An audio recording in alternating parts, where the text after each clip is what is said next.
This episode brought to you in part by Amazon.com. Your one-stop shop for all things Baltimore Ravens, NFL, and much, much more. Links in the description. Will the Baltimore Ravens offense be the NFL's biggest surprise in 2019? Hello everyone, I'm Savak, and that's exactly what we're tackling today. So among the nonsense being spewed about Lamar Jackson and his alleged inability to throw were those off-season tidbits about folks claiming that free agent receivers didn't want to go there because they didn't want to play with Lamar.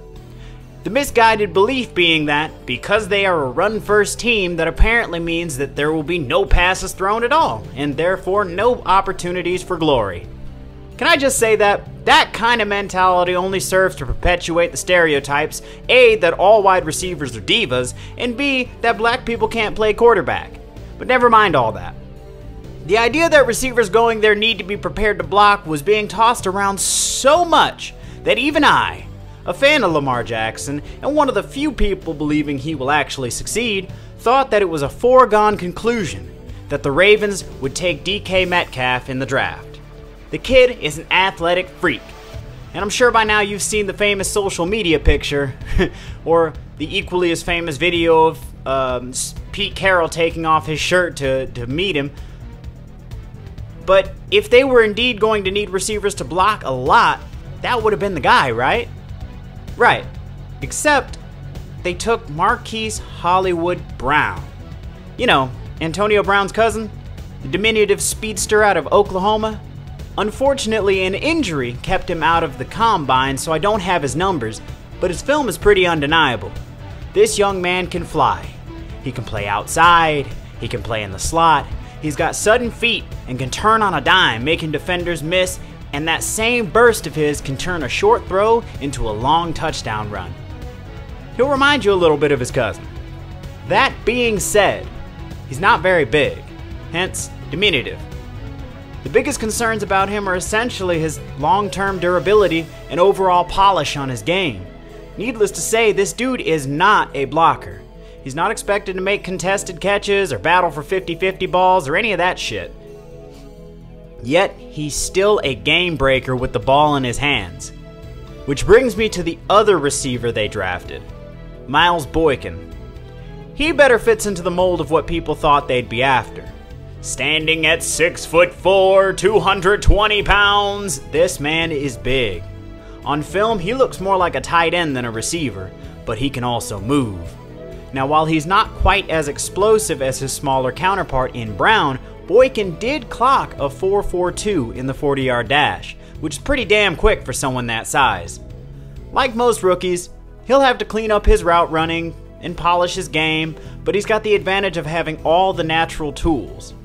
His tape is full of leaping grabs and catches made with his hands away from his body, but his yards after catch are extremely limited in the first and second levels, meaning he's more likely to be giving defenses fits in the deeper parts of the field. This is the kind of receiver that's likely to make those contested catches. He's certainly got the frame for it.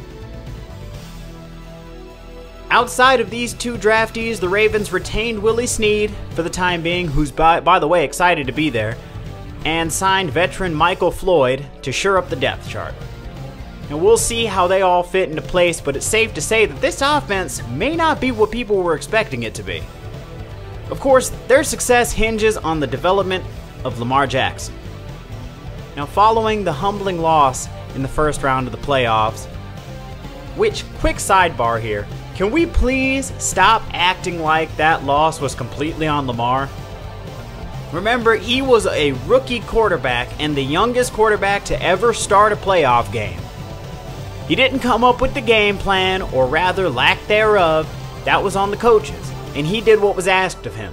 And if you recall, once they did cut him loose and let him start slinging it, he almost orchestrated the most amazing and unlikely of comebacks. That being said, coming off that loss, Lamar took a week off and then returned right back to work. He knew exactly what he needed to work on and dove right into it. He was in Florida throwing to his receivers. He's been working with a personal QB coach to help fix his base and his mechanics. I believe he has every intention of cleaning up his game and being the pass-first quarterback he's always aspired to be. And it's not like he wasn't a talented passer in college. People are quick to forget that he always threw for more yards than he rushed. And I've reviewed his college tape, and yeah, it's not all pretty. But one thing that certainly stands out is that his offensive line was garbage. Of course he was running around.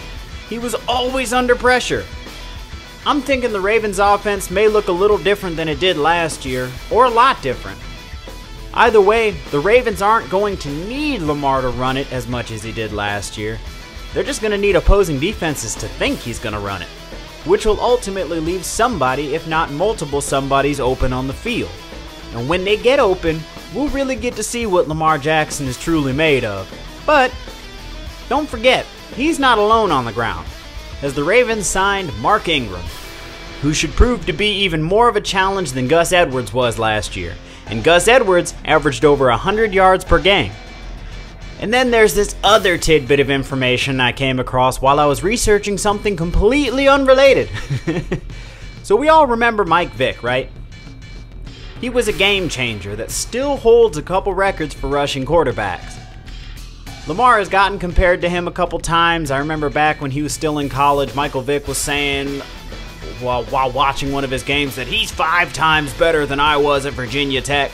And he might not have been lying. But, well, not many folks seem to recall, but despite his cleaner mechanics, Mike was never really a prolific passer, as some people would have us believe. In fact, excluding 2015 when he only played in 5 games, Mike had only one season in which his completion percentage was above 60%. And that was 2010 with the Eagles. The year before, his percentage was 46%. And the year after, it was 59%. Which got me thinking. And suddenly I heard Shannon Sharpe in my head saying, "Football is a coach's sport." And so I did a little digging. And what I found was fascinating. First and foremost is that Philly's offensive coordinator at that time was none other than Marty Mornhinweg.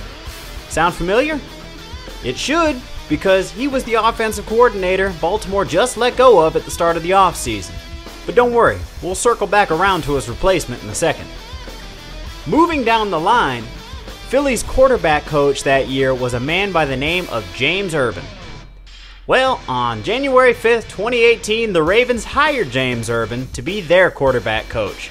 I know what you're thinking. Simple coincidence, right? Maybe. Except that another member of that staff from Philly was also hired. A wide receivers coach named David Culley. I'm sure you can see where I'm going here now. In January 2019, the Ravens hired Culley as wide receivers coach / passing game coordinator / assistant head coach. Which now brings me back around to the OC. Marty Mornhinweg wouldn't have been a bad option considering how familiar he was with those two aforementioned coaches, but maybe they felt his style was getting a bit stale. He had been there for a few years and he was used to working with Joe Flacco or whatever. Either way, they replaced him with a man named Greg Roman. Who's Greg Roman? Well, he's been on the staff with Baltimore for a little bit, serving as the tight ends coach and assistant head coach. But sometime before that, he was the offensive coordinator for the San Francisco 49ers during the Jim Harbaugh era. AKA the time when Colin Kaepernick was kicking ass and taking names, to the tune of 3 NFC championship appearances, 1 Super Bowl appearance. Ring a bell? Oh, the fans have such short memories, but the league remembers. So, will Baltimore's offense be the biggest surprise in 2019? Or will it be somebody else? Let me know in the comments. Remember to like, subscribe, and ding the bell so that you will be in the loop when new videos are posted. And of course, links to the dope-ass gear and fan shop on Amazon are also in the description, and a free trial of Amazon Kindle where you can read Tales from the Baltimore Ravens Sideline, a collection of the greatest Ravens stories ever told, Tales from the Team. Also, a 30-day free trial of Audible.com where they will also give you 2 free books. 2! And so much more. So do remember to check it out, and thanks for watching.